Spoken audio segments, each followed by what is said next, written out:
Hello ভাই brother, কি অবস্থা সবার? কেমন আছেন সবাই? আশা করি সবাই ভালো আছেন। 2 দিন ভিডিও দিতে পারিনি, ভিডিও দিতে পারিনি এই কারণেই ছোট্ট একটা অ্যাক্সিডেন্ট করছি আমি। এই যে দেখেন, ছোট্ট একটা অ্যাক্সিডেন্ট করছি।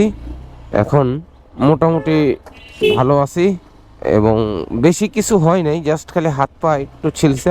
আচ্ছা, যেই কারণে আজকে ভিডিওটা সাংঘর্ষিক না, বাট আমাকে কেউ ভুল মনে করেন না, আমি জাস্ট কয়টা ফ্যাক্ট বলবো। তো ভিডিওটা হচ্ছে ঢাকা 8 আসনে এনসিপি থেকে একজন জুলাই যোদ্ধা দাঁড়াইছে। সে হচ্ছে সুজন ভাই। সে জুলাই আগস্টের আন্দোলনে একটা ভূমিকা পালন করছে, তার জন্য এনসিপি তারে 8 আসনে মনোনয়ন দিছে। এখন আমার কথা হচ্ছে,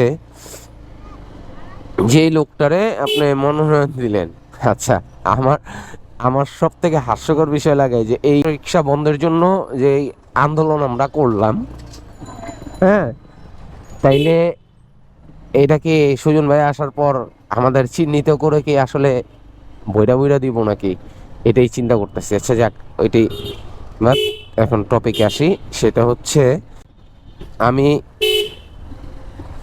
আমি যেটা বলতেছি যে আসলে প্রত্যেকটা মানুষেরই একটা করে সামাজিক অবস্থান আছে।